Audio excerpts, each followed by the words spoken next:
L'actualité au Moyen-Orient évolue très rapidement depuis quelques jours. Je vous propose de te faire un petit zapping de toutes ces informations-là qui viennent de passer et qui passent encore depuis quelques minutes tout simplement. Crise dans le détroit d'Ormuz. L'Iran interdit l'exportation de gaz au Moyen-Orient. L'Iran durcit sa posture et menace les flux pétroliers mondiaux. Le commandement des gardiens de la révolution islamique a déclaré le détroit d'Ormuz effectivement fermé de facto selon leurs médias, interdisant le passage de tout navire commercial. Les navires dans la zone reçoivent des avertissements radio répétés de l'organisation qui indiquent qu'aucun bâtiment n'est autorisé à transiter sous peine d'être ciblé, y compris par des frappes incendiaires. L'Iran annonce également qu'il n'autorisera aucune exportation de pétrole ou de gaz depuis la région du Moyen-Orient. Ils disent « Nous viserons les éléoducs et infrastructures ennemies afin d'empêcher tout transit pétrolier. » Comme on le disait dans l'introduction, dans le titre de cette vidéo, la nuit risque d'être très longue pour les pays dans le Moyen-Orient. Des explosions étaient entendues à Abu Dhabi, aux Émirats Arabes Unis. Alerte missile émise. Marco Rubio sur l'Iran. Ils peuvent fabriquer 100 missiles balistiques par mois. Nous construisons 6 ou 7 intercepteurs par mois contre des milliers de leurs drones à sens unique. Et la nuit risque effectivement d'être super longue dans la région Tel Aviv actuellement. Cette information, ça passe actuellement sur Twitter. La nuit s'annonce très difficile pour Israël. Des attaques massives sont signalées et comme on peut le voir, aucun système de défense ne peut tout intercepter lorsqu'elles arrivent en grand nombre. On passe rapidement sur cette vidéo-là.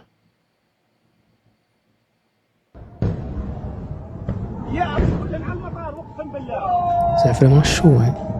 C'est effectivement super chaud. Ah ouais. On sent tous ces missiles-là qui arrivent à atteindre leur cible. Mark Warner, sénateur américain sur la guerre israélo-américaine contre l'Iran.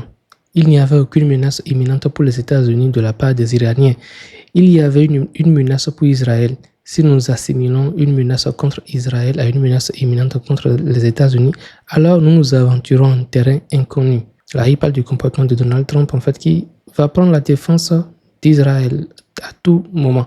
Attaque iranienne nocturne contre Israël. Plusieurs missiles balistiques porteurs de sous-munitions à fragments ont été lancés. Waouh! Ensuite, alerte Moyen-Orient, le département d'État américain appelle les citoyens US, les citoyens américains quittent immédiatement la région. Le département d'État a émis une alerte urgente, depart now, partez immédiatement ou partez maintenant, exhortant les Américains présents dans plus d'une douzaine de pays à quitter immédiatement par des moyens commerciaux en raison de risques sécuritaires graves et croissants. Et parmi ces pays, il y a l'Égypte, l'Iran, l'Irak, Israël, la Jordanie, le Koweït, le Qatar, l'Arabie Saoudite, la Syrie, le Yémen et les Émirats Arabes Unis. C'est quelques pays que j'ai cités. Tucker Carlson affirme que l'Arabie Saoudite et le Qatar ont appréhendé et arrêté des agents du Mossad israélien qui planifiaient des attentats à la bombe dans ces pays. C'est à se demander pourquoi est-ce que les agents du Mossad planifieraient des attaques dans ces pays, franchement. On a officiellement franchi le mur du son du surréalisme. Melania, qui préside le Conseil de sécurité de l'ONU, ça c'est la femme de Donald Trump. C'est le crossover que personne n'avait vu venir. Attachez vos ceintures, la réalité vient définitivement de mettre l'IA au chômage technique. Ensuite, les Émirats Arabes Unis affirment faire face à une nouvelle salve de missiles balistiques lancés depuis l'Iran. Ce sont des informations qui, je le rappelle, passent à l'instant. Ce tweet revient sur l'affaire Melania Trump, l'épouse de Donald Trump, qui préside une réunion du Conseil de sécurité consacrée aux enfants, alors que son mari fait face à de vives critiques pour avoir donné un bombardement sur une école en Iran qui aurait fait au moins 148 victimes. Et je le rappelle, ce sont de petits enfants de 14, 16 ou 13. Principalement des enfants dans une école primaire de Minad en Iran. Avertissement de Sadr Chabari au pays voisin. Des voisins que nous avions aidés dans les moments difficiles lorsque nous avions répondu à leurs appels à l'aide se sont retrouvés victimes d'un coup d'État dans un pays voisin. Nous les avons aidés, nous les avons sauvés. Aujourd'hui, qu'ils fassent preuve de prudence et ne soutiennent pas l'ennemi. Nous surmonterons sans aucun doute cette étape difficile et eux aussi connaîtront des jours difficiles dans la lutte contre l'impérialisme mondial et les événements qui se déroulent dans leur pays. Qu'ils voient ces jours-ci et soutiennent notre système et notre force et nos forces armées. Ne laissons aucune marge de manœuvre à l'ennemi, car cela restera gravé dans l'histoire de notre pays et de notre région. Les pays qui ont soutenu la communauté impérialiste mondiale lors de l'attaque contre nos écoles de filles où plus de 160 élèves et enseignantes ont trouvé la mort.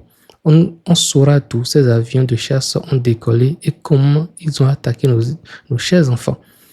Dieu merci, nous sommes prêts. C'est pour cela que nous avons attaqué Chypre et que nous continuerons si Dieu le veut. L'officier du renseignement israélien Ari Ben Meshad affirme que Netanyahou fait chanter Donald Trump. Le gouvernement américain est piégé par les Israéliens. Jeffrey Epstein était l'un des instruments de ce complot. Le représentant Ted Lieu affirme que les dossiers complets d'Epstein contiennent des allégations selon lesquelles Donald Trump aurait fait des enfants. Waouh! En fait, si ces documents-là s'avéraient justifiés et vrais, il est vraiment possible que le tweet qu'on vient de voir, où ce bon monsieur nous dit que le gouvernement Israël, enfin de l'entité, fait chanter Donald, que cette information-là puisse s'avérer être vraie en fait. Ensuite, on a le Canada qui finit par comprendre. Mark Carney admet que la fermeté à la manière de Trump est la seule façon de stopper l'Iran.